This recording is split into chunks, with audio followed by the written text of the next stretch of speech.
Hi అండి. Welcome to Telugu రుచులు. మీకు గనక నా వీడియోస్ నచ్చితే లైక్ చేయండి, షేర్ చేయండి, సబ్స్క్రైబ్ చేయండి. ఈరోజు మనం ఈ వీడియోలో టమోటా ఎగ్ ఫ్రై సింపుల్గా ఎలా తయారు చేయాలో చూద్దాము. ఇది చపాతీలోకి కూడా చాలా బాగుంటుంది. ఒక 6 ఆనియన్స్ తీసుకొని కట్ చేసుకోవాలి ఇక్కడ చూపిస్తున్న విధంగా. ఆ తర్వాత ఒక కళాయి స్టవ్ మీద పెట్టుకొని దీంట్లో 3 స్పూన్స్ ఆయిల్ వేసుకొని ఈ ఆయిల్ని బాగా వేడి చేసుకోవాలి. ఇలా ఆయిల్ అంతా హీట్ ఎక్కిన తర్వాత మనం కట్ చేసుకున్న ఆనియన్స్ అన్నిటినీ కూడా ఈ కళాయిలో వేసుకొని బాగా వేయించుకోవాలి. ఈ ఆనియన్స్ని బాగా వేగటం కోసం మనం దీంట్లోకి 1 స్పూన్ వరకు సాల్ట్ను వేసుకోవాలి. అలానే మీ రుచికి తగ్గట్టుగా 2 స్పూన్స్ సాల్ట్ అయినా వేసుకోవచ్చు. సాల్ట్ను వేసుకొని బాగా కలుపుకోవాలి. ఇలాగా మొత్తం కూడా కలిసే విధంగా కలుపుకొని ఈ ఆనియన్స్ను బాగా వేగనివ్వాలి. ఈ ప్రాసెస్ అంతా కూడా సిమ్లోనే జరగాలి. ఈ హై ఫ్లేమ్ పెట్టుకోకూడదు. అలాగనే దీంట్లో 1 స్పూన్ పసుపును కూడా వేసుకొని బాగా కలుపుకోవాలి. ఈ ఆనియన్స్ అన్నీ కూడా గోల్డెన్ బ్రౌన్ కలర్ వచ్చే వరకు మనం ఇలా సిమ్లో ఉంచుకొని తిప్పుతూ వేయించుకోవాలి. ఇలా కొంచెం ఆనియన్స్ అన్నీ మగ్గిన తర్వాత మీ దగ్గర కర్రీ లీవ్స్ ఉంటే అవి ఒక 2-3 కర్రీ లీవ్స్ వేసుకోవాలి. ఈ ఫ్లేవర్ చాలా బాగుంటుంది. అలాగనే మనం ఒక 2 పచ్చిమిర్చిని కూడా కట్ చేసుకొని దీంట్లో వేసుకోవాలి. కొంచెం కారం స్పైసీనెస్ తగులుతూ ఉంటే కర్రీ టేస్ట్ చాలా బాగుంటుంది. అందుకోసంగా 2 పచ్చిమిర్చిని కూడా వేసుకొని ఒక అరకిలో టమోటాలని ఇక్కడ చూపిస్తున్నట్టుగా చిన్న చిన్న ముక్కలుగా కట్ చేసి పక్కన ఉంచుకోవాలి.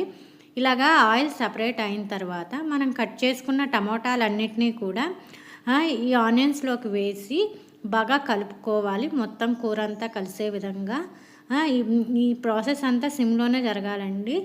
ఈ సిమ్లోనే ఉంచుకొని టమాటాలన్నిటినీ కూడా బాగా మగ్గే విధంగా ఇక్కడ చూపిస్తున్నట్టుగా బాగా మగ్గాలి. ఇలా మగ్గే విధంగా సిమ్లోనే ఉంచుకొని కలుపుకుంటూ ఉండాలి. ఇలాగ టమోటాలన్నీ కూడా బాగా మగ్గిన తర్వాత దీంట్లోకి మీ రుచికి తగిన విధంగా ఒక 2 స్పూన్స్ కారం కూడా వేసుకోవాలి. అలా కారం అంతా కలిసే విధంగా కలుపుకోవాలి. దీంట్లో అలాగనే మనం దీంట్లో కొంచెం టేస్ట్ కోసం 1 స్పూన్ ధనియాల పౌడర్ని కూడా వేసుకోండి. ధనియాల పొడి వలన కొంచెం టేస్ట్ చాలా బాగుంటుంది కర్రీ. అందుకని ధనియాల పొడి 1 స్పూన్ ఉంటే వేసుకోండి. ఇదంతా కూడా బాగా కలుపుకుంటూ సిమ్లోనే ఉంచుకుంటూ కర్రీని ప్రిపేర్ చేసుకోవాలి. ఇలా ఆయిల్ అంతా సపరేట్ అవ్వాలి. ఇలా ఆయిల్ అంతా సపరేట్ అయిన తర్వాత నేను ఇక్కడ ఈ కర్రీకి సరిపడా 4 ఎగ్స్ తీసుకున్నాను.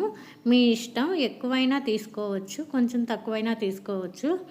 మీరు తీసుకున్న కూర క్వాంటిటీ బట్టి మీరు ఎగ్స్ తీసుకోండి. నేను ఇక్కడ 4 ఎగ్స్ తీసుకొని ఇక్కడ చూపిస్తున్నట్టుగా కట్ చేసి ఈ 4 ఎగ్స్ని దీంట్లో వేసుకోవాలి.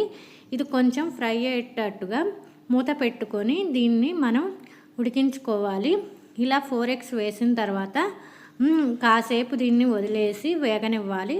ఇలా వదిలేసిన తర్వాత మనం దీన్ని కొంచెం కలుపుకోవటానికి స్టార్ట్ చేసి ఇక్కడ చూపిస్తున్నట్టుగా కలుపుకోవాలి.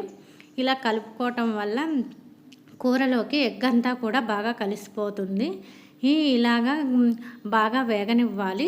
ఇలా వేగిన తర్వాత మనం ఇట్లా చూపిస్తున్నట్టుగా కొంచెం కొంచెంగా ముక్కలుగా మనం కూర అంతా కలుపుకొని కొత్తిమీరతో గార్నిష్ చేసుకొని సర్వ్ చేసుకోవటమే. అంతేనండి, సింపుల్గా అయిపోతుంది. మీరు కూడా ఒకసారి ట్రై చేయండి. చపాతీలోకి కూడా చాలా బాగుంటుంది, రైస్లోకి కూడా చాలా బాగుంటుంది. పిల్లలు కూడా ఎంతో ఇష్టంగా తింటారు. మీరు కూడా ఒకసారి ట్రై చేసి చూడండి. చాలా సింపుల్గా ఉంటుందండి. ట్రై చేయండి.